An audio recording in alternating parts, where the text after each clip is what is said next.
Does becoming a millionaire truly make you rich, or is it just a misleading milestone? Listen, if you've ever thought about hitting that magical $1 million as if it's the answer to all your problems, this episode is going to change the way you think about that and wealth forever. So, we've been sold this idea of reaching a million will make us financially free. And today's world, though, it's simply not the case. So, in this episode, I'm going to reveal to you why $1 million no longer makes you rich, but more importantly, what actually does. If you truly want financial freedom that allows you to live your life on your own terms, not chase some whimsical number, then you're in the right place.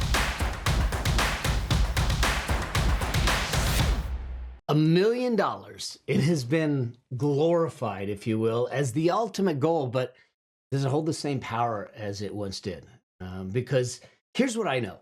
Even though you're becoming a millionaire is still a popular dream. And you know what? It's a huge accomplishment. I don't want to belittle that. It isn't what it once was. It doesn't necessarily make you rich.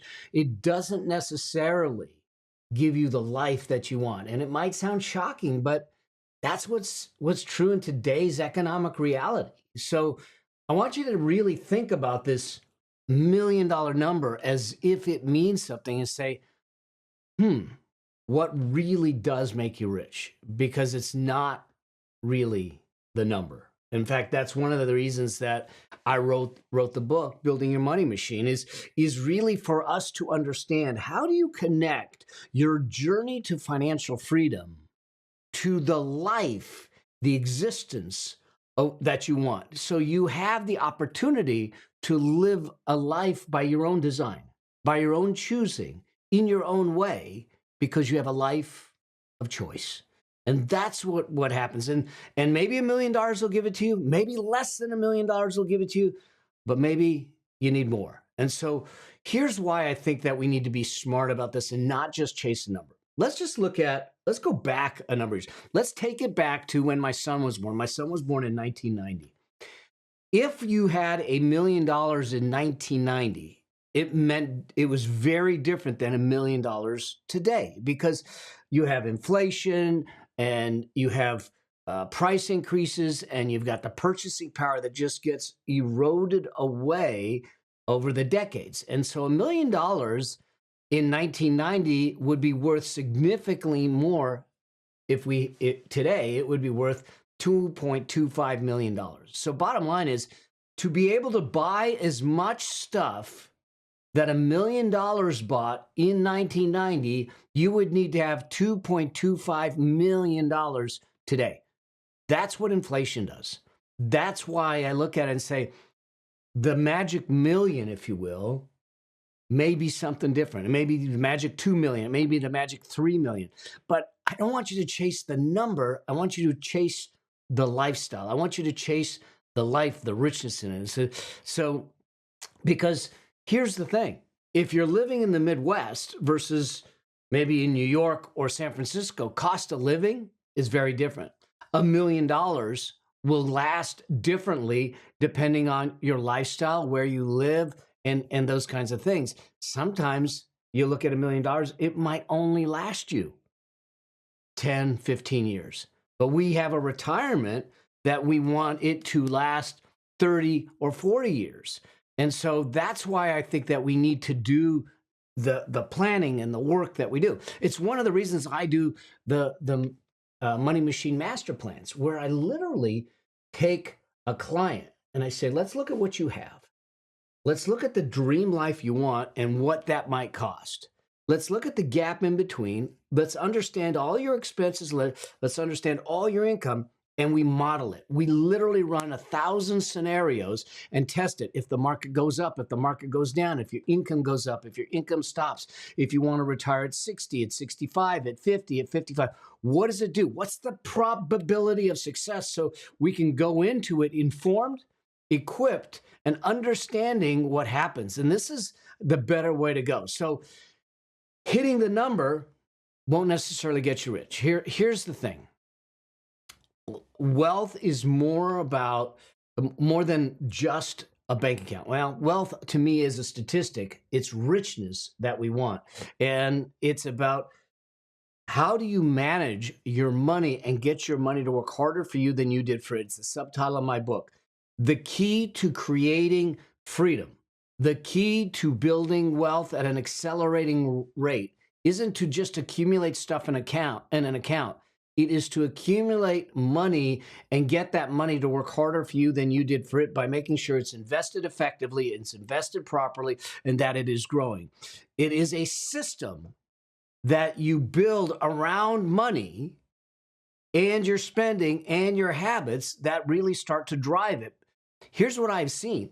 People who solely focus on the number often feel completely anxious and have a lot of angst, because what happens is we tend to not feel it's enough. And one of the reasons we don't feel it's enough is we're not testing it, we're not planning it, we're not modeling it like I say to do. So it's really about us is shifting a mindset to looking at it and saying, how do I stop chasing a dollar amount and start focusing on building a financial system, a money machine that supports your ongoing wealth, that supports your ongoing freedom? Here's, to me, I think, the real definition of richness and wealth. Wealth and richness is about freedom and choice. It's about having the ability to live a life on your own terms. True wealth gives you the ability to make decisions based on what you want, on your values, not what you can afford. Too often right now, as we're growing, we make decisions based on what we can afford. And that's the smart thing to do. But over time, the idea is to build that machine so you can make the decisions based upon what you want and not on what you do. I say that I don't want your decision making to be driven by the demands of your expenses, the demands of your checkbook, and the demands of the day. I want them to be driven by the dreams of your heart. And that's really what we're trying to get on. So if we look at it from that perspective, then that moves to this next piece of us sitting back and saying, the focus, instead of being on a number, should be on how do I create the experiences, the relationships, and the life of fulfillment that I want, and not just piling up money. And this is why at the very beginning, I want you to get a vision for your life. What is it you really want? And then understand what that vision then will do is it allow us to create the plan. In my case, it's a money machine master plan. And that plan will then define the strategy. The strategy will set the tactics, and the tactics will allow us to take the actions we need to make it a reality. That's what we need to do. Too often, our vision is simply a number. That doesn't get us there. That just gets us a number. But is it giving us the life? And if that number doesn't give us the life, then why are we doing it? So that vision has to be reduced and connected to the number to drive us. So what does it really take to build wealth? There's 4 things. And when you get these 4 things, it changes things dramatically. So here's how I would look at this. This is something that it's the wealth drivers matrix, as I call it. And there are 4 things that actually drive your wealth. And the first is income. And income is all the money that's coming in. We want to have the opportunity, we want to be able to maximize and increase our income as much as possible. It could be through your job, it could be through side hustles, it could be through a business, whatever it is. We want to maximize the income streams. Now, too often what we see is that people think that that is the only thing that we need to care about. In fact, we were raised this way because we were raised to earn money, to make money. It was drilled into us at school and growing up. Get a good job, get a good career, get a good profession, build a good business, make money, make money, make money. The challenge is that the making of the money doesn't solve the problem. It doesn't give you the rich life. There is something that actually drives it more. Now, don't get me wrong. The bigger your shovel of income is to be able to put to your financial future, the better off you are, the faster you can get there, the faster we can get that money machine built. It is hugely powerful, but there's something else that we need to think about, and that is the second piece, and this is what I call savings or investing rate. This is really the percentage of the income that you're putting away for the future.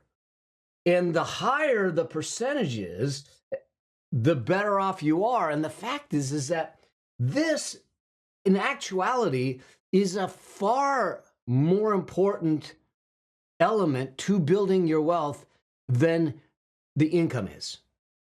I'll give you an example, and I've used this before. Someone who I know is, I was looking at his budget, neurosurgeon, hugely skilled, extremely smart, $1.1 million in salary every single year. He's making really good money. Look at his budget. At the end of every month, he has less than $500 left over.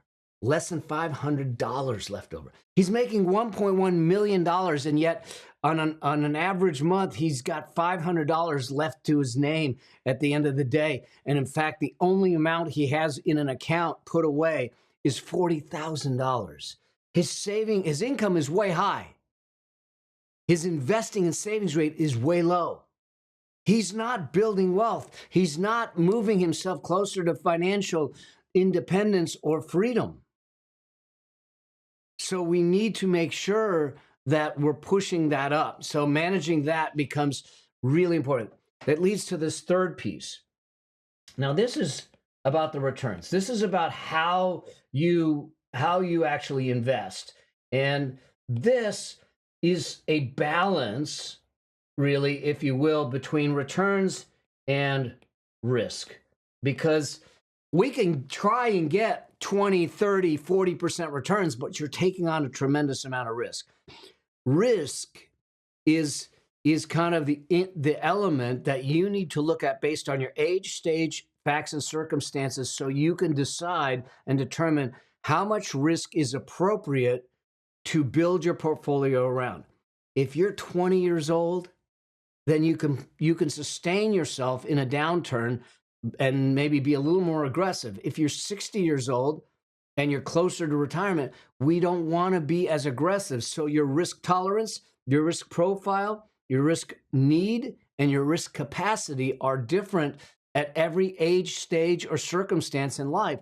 And so what we do is in this piece, it's really about you understanding what your asset allocation is that fits your risk to get you the returns to build the portfolio. All right. And that leads me to this last piece. And this last piece is literally time. It's time. And here's the thing with time. When we look at it, you cannot control time. You can't control the past. I can't change it. I can't control the future. I don't control it.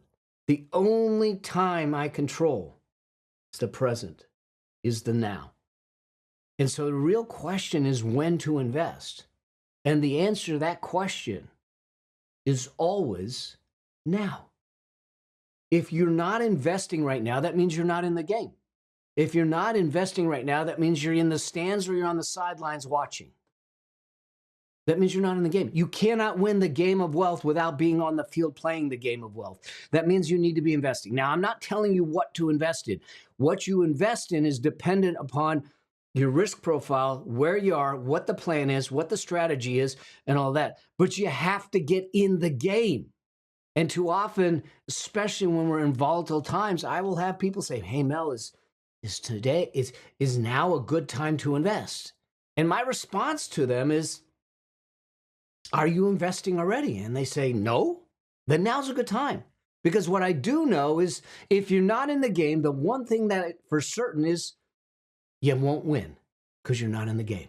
That means you get in the game, you do it smart, you follow a process, you follow frameworks, you follow proven strategies, you follow proven systems that have withstood the test of time. The systems that have worked during up markets, the systems that have worked during sideways markets, the systems that have worked during down markets. The challenge is too often we're trying to look for that get rich quick. This is a long-term view. The stock market goes up 8 out of 10 years. The longer we look, the higher the probability of success is. This is why we look at it from that perspective. So the point of time is that time is always about now and getting in the game to make that happen. These are the only 4 things that will drive your wealth. It's important for you to sit back and say, okay, how do I increase my income? How do I increase my savings rate? How do I get in the game right now? And how do I make sure that I have an appropriate level of risk given what I want? All right. With that, I want to touch on one other piece, because when we tend to focus solely on the dollar figure, there are some things that can happen, some problems that can happen, because I just gave you the 4 wealth drivers. You now know the 4 things that you need to manage and control to drive your wealth. But it's not driving your wealth to a number unless that number is attached to the life you want. One of the first pitfalls is this, is that people will see the number as the solution to their problems. If I just had another $1 million, if I just made 100,000, that isn't the solution. Because if we did not create the skill set to manage it, to control it, to grow it, then we will dissipate the number. We won't be able to use it for what it was meant to do. This is why I did a recent video of the most critical crossing point, tipping point for your wealth journey is getting to that first $100,000. Because in that journey to that first $100,000, you will push up against your comfort zone. You will push up against your skill level. You will have to develop new habits, new understanding, new skills, new behaviors to make the 100,000 possible. And when you make the 100,000 possible, you make the million possible. When you make the million possible, you make the 2 million possible. It is the important thing, but the reality is that when you make the 100,000 possible, you make your journey to the life that you want possible. And here's the other challenge with just chasing a dollar number. If we're not chasing a life, we will continue to move the goalposts. We will continue to change the number. I did this. And it wasn't until I had a bike accident that a friend of mine kind of put it in my face. And this was, so I was riding down a hill on a mountain bike on the street because I was riding to the gym. My shoelace got caught in the chain. I clipped the brake. I flipped the bike. I ended up on my head. Grade 4 concussion. I was stuttering. I had no feeling on the right side. I get out of the hospital 3 days after I get out of the hospital, he comes over and we call each other brothers. We've known each other that long. He was retired at 35 years old and had been living, and he says, I'm taking you out. I want to chat with you. So he takes me out to a sandwich shop and we sit down and he looks at me and he says, how much is enough? What are you talking about? I said, I'm in a neck brace. I've got head trauma, and you want to ask philosophical questions about life? And he says, no, I'm serious. How much is enough? You got on that bike. You were angry, you were distracted, and you weren't paying attention. You flipped it because of that. You ended up in the hospital because of it. You're going to heal from it. You're going to heal fine from it, hopefully. He says, but here's what concerns me. You don't know where your finish line is. How much is enough? If you don't know where your finish line is, you will keep running the race. You'll get back on the bike. You'll keep riding and riding and riding until you hit burnout, till you hit breakdown, till you flip it again. And God forbid, then maybe it's that time you don't come back. He said, if we don't know where the finish line is, we don't know what kind of race we're running. It might be behind you already. But it is important for us to know where we are, at least for the time being. It's why we have the vision. We create the plan. We create the strategy. Now, we can change it, but we change it with a reason, and we understand we're not chasing some mythical number, $1 million, 2 million, 5 million, 10 million, 100 million. It doesn't matter what it is. That's just a number until it gives you the life you want. All right. And so the other thing that I noticed when we chase the number is that even when we achieve the number, because we hadn't defined the life that gives us richness. Remember the joy points that create sustainable joy, the things that create the experiences and the feelings and the relationships that matter. Because we didn't do that, we didn't live into it, we get there and we have this big bank account and this bankrupt life, this emptiness inside of us. So I don't want you to chase the number for the number. I want you to chase the number because it fuels a lifestyle that you want, all right? True financial freedom, it's not in a bank account. It's why I want you to focus on building a money machine, a system, a process that allows you to fuel an existence, a life that you want, not to fuel a bank account that you desire. True financial freedom is created from a money machine that continually generates wealth, continues to grow, not just from saving millions of dollars. It's going to give you a series of income streams. When I look at the plans and I see that the income will carry me till 90, 95, and then pass the machine on to my heirs to allow them to live, okay? That's true richness.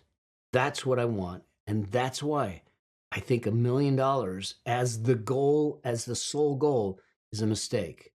Unless it gives you the life you want, the dreams you want to have, and make it from that perspective, okay? I hope that this was valuable to you. I hope you take the 4 wealth drivers and start to use them in a way that you start to build the wealth that is intentional for you, but not because you want a bank account, because you want a life that outlives you, as I always say, all right? I hope that you found this valuable. If you have any questions or anything, please, please, please let me know. And in the meantime, if you have not subscribed, subscribe to this. Stay on this journey with me. I truly believe that financial freedom is your birthright, and I want to light the path for 1 million families to make that happen, and I want one of them to be you, all right? And listen, share this out. Share this out because, doing this financial journey, it's so much better when you have a partner in crime doing it, all right? I'll see you in the next episode. Until then, keep soaring high. And always, always strive to live a life that outlives you. See you in the next one. Cheers.